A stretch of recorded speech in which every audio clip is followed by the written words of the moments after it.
The prime aims. I have three prime aims. All of our kind has three prime aims.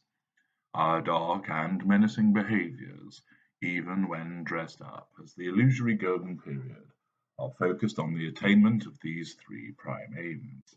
They are all that matter. Everything else is dust. We are driven to secure these prime aims. They are hardwired into us. They are subconscious requirements in most of our kind and amongst the greater of our brethren.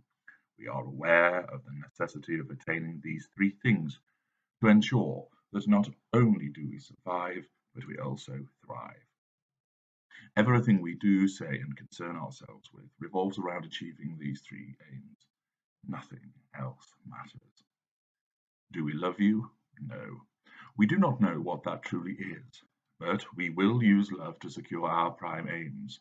We will desecrate love through our twisted facsimile of what we understand love to be, and use it to secure our aims.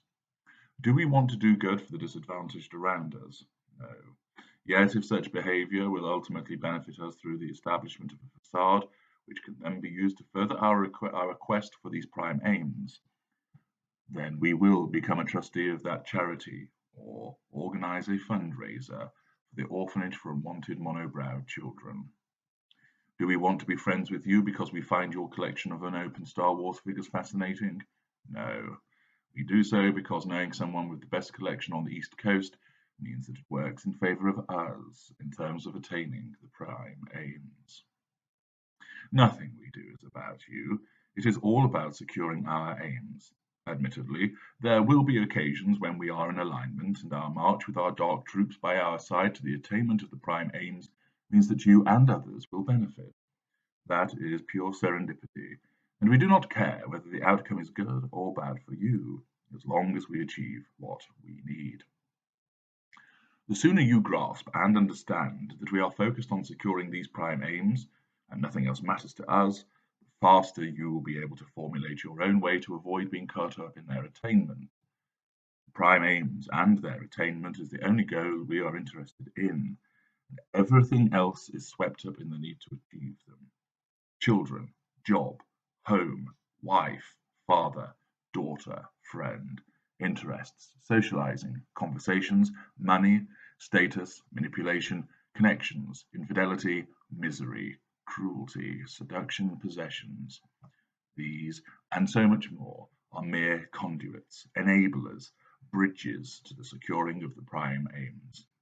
Never underestimate or fail to recognize the single-mindedness by which our machine-like efficiency closes on this goal. You are there to ensure we achieve it. Our faceless lieutenants and lurking coterie are there to ensure we achieve it. The secondary and tertiary sources, the facade, the crows, the butterflies, the seduction, the devaluation, and the disengagement. The Hoovers, oft and repeatedly, or seemingly absent yet appearing years later, are all part of the inextricably linked matrix to achieve the prime aims. So, what are they? Those of you who've read much of my work or listened to it will already know what they are, but it is necessary to identify and underline them. 1. Fuel, the chief prime aim, the most important one and the overriding objective of our engagements with everybody that we come into contact with. Fuel is the emotional response provided by you and everybody else, caused by us. It may be indirect, for instance, someone smiling at us as we walk by. It may be direct because we have provoked you into crying by calling you names. Fuel is both positive and negative. It flows from all appliances. It varies in potency dependent on the fuel index. See the book Fuel for an expansive explanation of this central factor of what drives our kind, and in terms of its quantity and frequency. Fuel powers us. It quells the anguish and the anxiety. It settles us. It edifies us. It makes us powerful, and it causes us to feel impregnable, omnipotent, and godlike. It is our drug.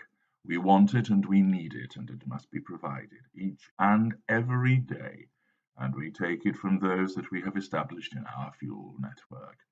From lover to lollipop lady, everybody, and I mean everybody, we interact with is a fuel appliance.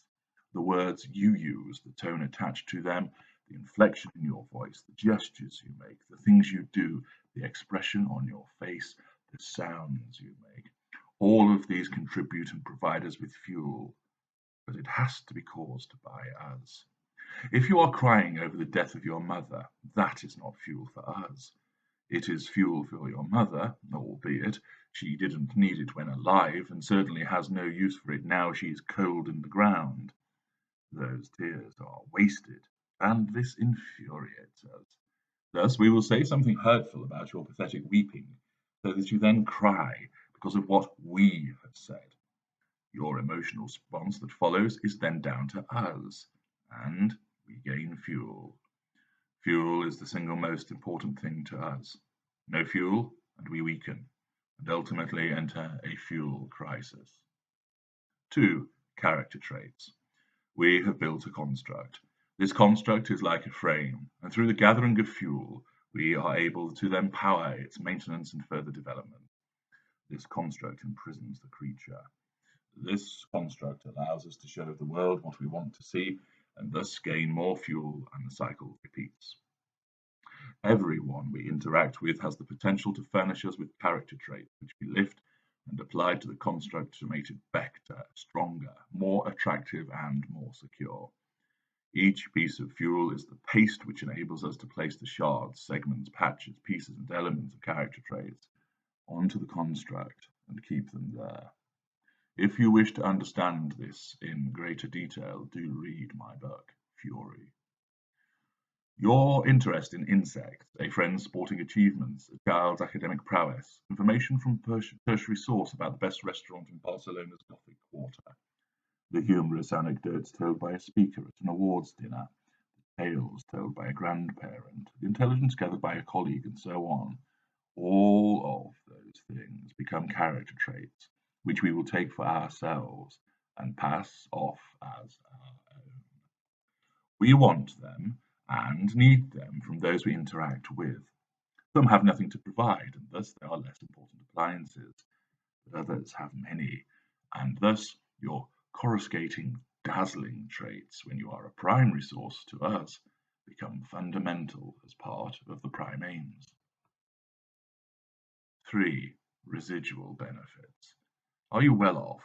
Do you have a good house, a car, access to a particular club, tickets for sought-after games, a famous friend, excellent carer, brilliant cook, social magnet, DIY capable, good income, respected community member? We are entitled, and we do not recognize boundaries. Your resources are our resources. The more of those that exist and in different forms, the greater the advantage you possess because of these residual benefits. These vary dependent on the nature of the narcissist who has ensnared you. We may be financially superior and have a large house, but you are well thought of by people and have an extensive social circle, political connections, and the like. Thus, we want them. We may have a physical health problem. Therefore, the fact that you are a nurse practitioner and exceptionally caring results in those residual benefits becoming the foremost ones. We may have no job and a rampant cocaine habit.